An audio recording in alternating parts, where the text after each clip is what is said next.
What's up? Panibagong gala tayo for today's video at may pag-ulan. Kaya nakapayong ako. So, ditong pupuntahan ko, spotted din na nakita dito si Jenny. Kaya syempre, pupuntahan natin yan. So, ang sinasabi kong pupuntahan natin ay ito, Chrome Hearts. So, try natin pumasok. Nahiya ako. Pero parang nahiya akong pumasok. Paano ba yun?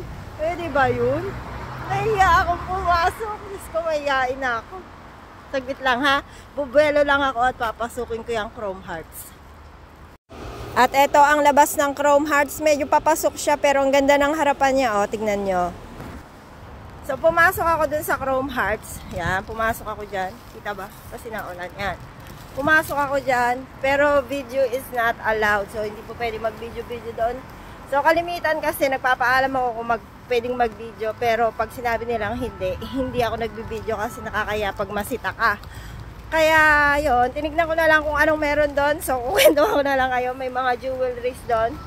Gold and silver. At ang presyo, ang mamahal. Yung jacket ni Jenny na Chrome Hearts na nakita ko is 4,040 euro. So, kung magkano yun sa peso, i-times nyo yun sa 60. Kasi 1 euro is equals to 60 pesos.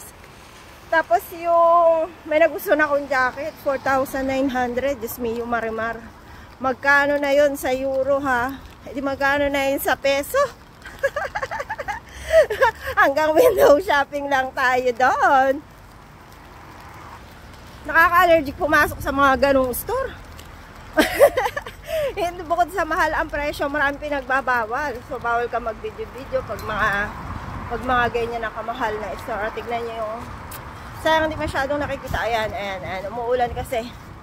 So, ayan ang nilalakaran ko rito. Umuulan eh. Ito naman ang store ng Dior. Malaki ang Dior dito. At maganda. Malaki ang Dior na shop rito. Ayan, sobrang haba niyan. May silin din dito. Ayan. Ay, Diyos ko. Alakas ng hangin.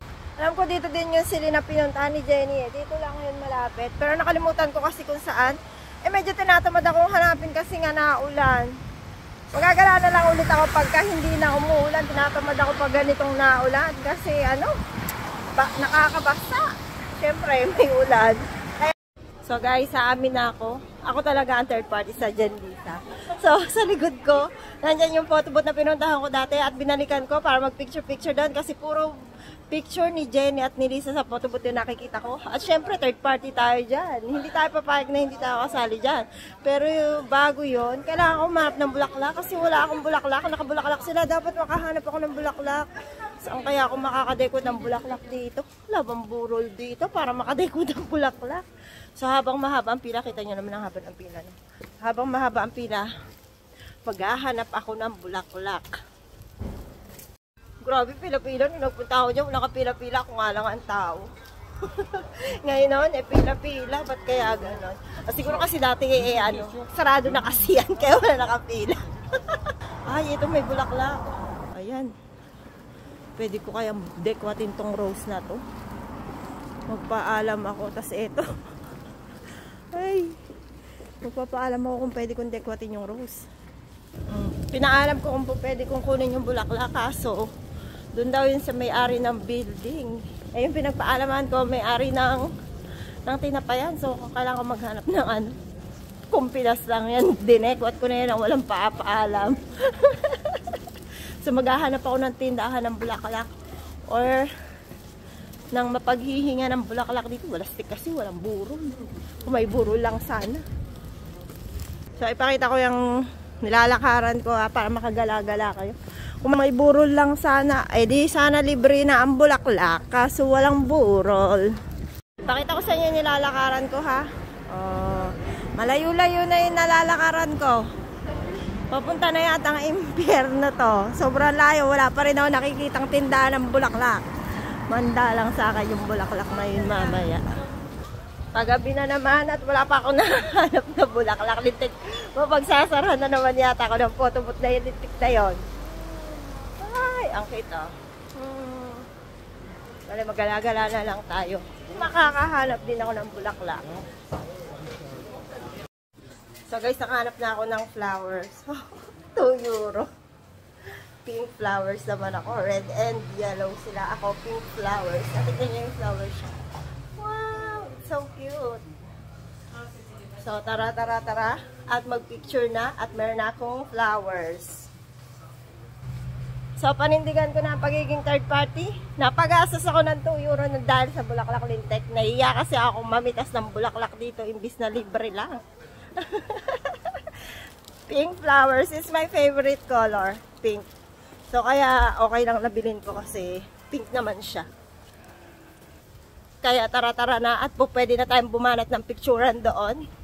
O ano kayo ngayon ha? May ganyan kayo? Wala!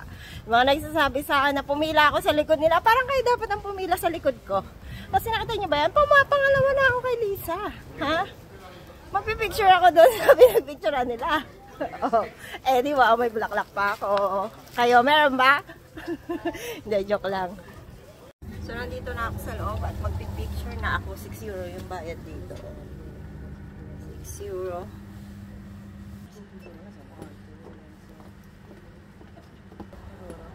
So, tapos na ako mag-picture. Antayin ko na lang ang aking picture sa bus. So, kailangan pa antayin yung picture in 4 minutes.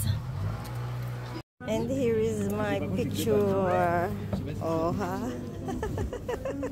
So guys, ayan na yung picture ko. Parang hindi ako kagandahan sa black and white, ha?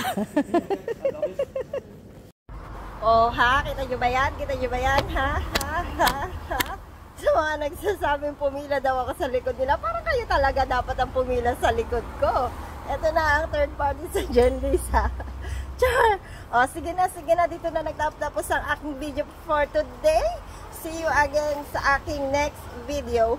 Bye!